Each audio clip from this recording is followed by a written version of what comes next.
Friends, இந்த வீடியோவில் சூப்பரான ஒரு தகவல் பற்றி தான் பார்க்க போகிறோம். நேற்றைய தினம் தமிழக முதலமைச்சர் திரு ஜோசப் விஜய் அவர்கள் இந்த பயிர்க்கடன் தள்ளுபடிக்கான அரசாணையில் கையெழுத்திட்டு அது சம்மந்தமான ஒரு செய்தி வெளியிட்டிருக்கிறாங்க. ஸோ யாருக்கெல்லாம் பயிர்க்கடன் தள்ளுபடி பண்ணுறாங்க, எவ்வளோ தொகை தள்ளுபடி ஆகுது, சிறு விவசாயிகள்னால் அவங்க எந்த கேட்டகரி கீழே வருவாங்க, குறு விவசாயிகள் எந்த கேட்டகரி கீழே வருவாங்க அப்படிங்கிற முழுமையான தகவல் இந்த வீடியோவில் பார்க்கலாம். இந்த இன்ஃபர்மேஷன் நிறைய பேருக்கு நீங்கள் ஷேர் பண்ணிவிடுங்க. செய்தி வெளியீடு எண் 83, வெளியிட்ட நாள் 25/5/2026. இதில் என்ன சொல்லியிருக்காங்க அப்படிங்கிற ஒரு சின்ன டீட்டெயில் பார்க்கலாம். அதாவது இந்திய ரிசர்வ் வங்கியின் 28/11/2025 தேதியிட்ட அரசு கடன் தள்ளுபடி திட்டங்களுக்கான மாதிரி செயல்பாட்டு நடைமுறைகளின்படி பயிர்க்கடன் தள்ளுபடிக்கான முழு தொகையையும் அரசானது 45 முதல் 60 நாட்களுக்குள் முழுமையாக செலுத்த வேண்டும் என்ற வழிகாட்டுதலின்படியும் தமிழ்நாடு அரசின் இன்றைய நிதிநிலை மற்றும் நிதி ஆதாரங்கள் ஆகியவற்றை கருத்தில் கொண்டும் இந்த இக்கட்டான சூழ்நிலையிலும் கூட்டுறவு வங்கிகளில் விவசாயிகள் 1/5/2025 முதல் 28/2/2026 வரை பெற்ற பயிர்க்கடனை கீழ்கண்டவாறு தள்ளுபடி செய்ய மாண்புமிகு தமிழ்நாடு முதலமைச்சர் அவர்கள் உத்தரவிட்டுள்ளார்கள். ஓகே, 45 நாள்லேருந்து 60 நாட்களுக்குள்ளார எவ்வளோ தொகை அந்த பயிர்க்கடன் தள்ளுபடி ஆகுதோ அது அந்த சம்மந்தப்பட்ட விவசாயிகளுக்கு போய் சேரணும்.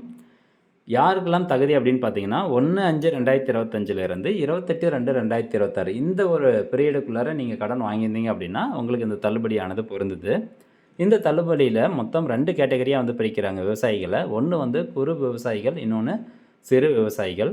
குறு விவசாயிகள்னால் யார் அப்படிங்கிற ஒரு சின்ன இன்ஃபர்மேஷன். குறு விவசாயிகள் அப்படின்னா மார்ஜினல் ஃபார்மர்ஸ், அதாவது சுமார் 2.5 ஏக்கர் நிலத்துக்குள்ளே இருக்கணும். 2.5 ஏக்கருக்கு அதிகமாக இருந்தாங்க அப்படின்னா அவங்க சிறு விவசாயிகள் கேட்டகரிக்குள்ளே போகிறாங்க.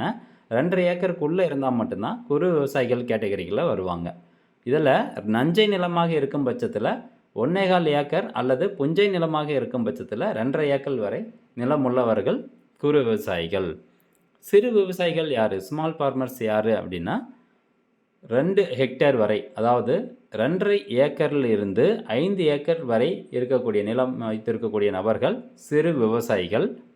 நஞ்சை நிலமாக இருந்தால் 2.5 ஏக்கர், அதே மாதிரி புஞ்சை நிலமாக இருந்தால் 5 ஏக்கர் வரை நிலம் உள்ளவர்கள் தான் இந்த சிறு விவசாயிகள். இப்போ சிறு குறு விவசாயிகளை பற்றி தெரிஞ்சிருப்பீங்க. கடன் தொகை எவ்வளோ தள்ளுபடி ஆகுதுன்னு பார்க்கலாம். இப்போது நீங்கள் குறு விவசாயிகள் அப்படின்னு எடுத்துக்கலாம். குறு விவசாயிகளுக்கு நீங்கள் வாங்கின கடன் தொகை 50,000 ரூபாய்க்குள்ளே தான் இருக்குது. 50,001 ரூபா தாண்டக்கூடாது. 50,000த்துக்குள்ளே இருக்குது அப்படின்னா குறு விவசாயிகளுக்கு 100% வரை கடன் தள்ளுபடி ஆகும். அதே சிறு விவசாயிகள் அப்படின்னா நீங்கள் எவ்வளோ கடன் தொகை வாங்கினீங்களோ அதில் 50% தள்ளுபடி ஆகும். இப்போ நீங்கள் 40,000 ரூபா கடன் வாங்கியிருக்கீங்க, ஆனாலும் நீங்கள் சிறு விவசாயிகள் கேட்டகரியில் வரீங்க அப்படின்னா 50% அப்படிங்கும்போது 20,000 ரூபாய் தள்ளுபடி ஆகும். அதுவே நீங்கள் 50,000 ரூபாய் கடன் வாங்கியிருந்தீங்க அப்படின்னா 25,000 ரூபா தள்ளுபடி ஆகுது. நெக்ஸ்ட்டு 50,000லேருந்து 60,000 அப்படின்னு பார்க்கும்போது குறு விவசாயிகளுக்கு 40,000 ரூபாய் தள்ளுபடி ஆகுது. சிறு விவசாயிகளுக்கு 20,000 ரூபாய் தள்ளுபடி ஆகுது. 60,000லேருந்து 70,000த்துக்குள்ளே கடன் வாங்கியிருந்தீங்க அப்படின்னா குறு விவசாயிகளுக்கு 30,000 ரூபாய் தள்ளுபடி ஆகுது. சிறு விவசாயிகளுக்கு 15,000 ரூபாய் தள்ளுபடி. நெக்ஸ்ட்டு 70,000லேருந்து 80,000 ரூபாய் கடன் வாங்கியிருந்தீங்க அப்படின்னா குறு விவசாயிகளுக்கு 20,000 ரூபாய் தள்ளுபடி ஆகுது. சிறு விவசாயிகளுக்கு 10,000 ரூபாய் தள்ளுபடி ஆகுது. அதே மாதிரி 80,000லேருந்து 1,00,000 ரூபா வரைக்கும் நீங்கள் கடன் வாங்கியிருந்தீங்க அப்படின்னா குறு விவசாயிகளுக்கு 10,000 ரூபா தான் தள்ளுபடி ஆகுது. சிறு விவசாயிகளுக்கு 5,000 ரூபாய் தள்ளுபடி ஆகுது. 1,00,000 ரூபாய்க்கு மேலே கடன் வாங்கியிருந்தால் குறு சிறு 2 விவசாயிகளுக்கும் வெறும் 5,000 ரூபாய் தான் தள்ளுபடி ஆகுது. மேலும் கூட்டுறவு வங்கிகள் மூலம் பயிர்க்கடன் பெற்ற இதர பெரு விவசாயிகளுக்கு தலா ரூ. 5,000 பயிர்க்கடன் தள்ளுபடி செய்யப்படும். இப்போ பெரு விவசாயிகள் கேட்டகரியில் நீங்கள் எவ்வளோ தொகை வாங்கியிருந்தாலும் சரி, 10,000 வாங்கியிருந்தாலும் சரி, 1,00,000 வாங்கினாலும் சரி, 2,00,000 ரூபா கடன் வாங்கியிருந்தாலும் சரி, 5,000 ரூபாய் தான் தள்ளுபடி ஆகும். எதிர்வரும் சாகுபடி பருவத்திற்கு கடன் பெற விரும்பும் விவசாயிகளுக்கு பெருமளவில் பயன் தரும் அப்படின்னு சொல்லியிருக்கிறாங்க.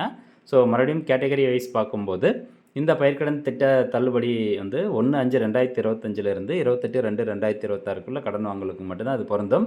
மொத்தம் எத்தனை விவசாயிகள் பயனடைவாங்க அப்படின்னு சொல்லியிருக்காங்க. 14,22,555 விவசாயிகள் பயனடைவார்கள். இதனால் அரசுக்கு 2,044 கோடி ரூபாய் கூடுதல் செலவினம் ஏற்படும் அப்படிங்கிற ஒரு இன்ஃபர்மேஷனும் கொடுத்துருக்குறாங்க. ஓகே ஃப்ரெண்ட்ஸ், இந்த தகவல் பயனுள்ளதாக இருக்கும் அப்படின்னு நினைக்கிறேன். மீண்டும் அடுத்த ஒரு நல்ல பதிவில் சந்திக்கலாம். நன்றி, வணக்கம்.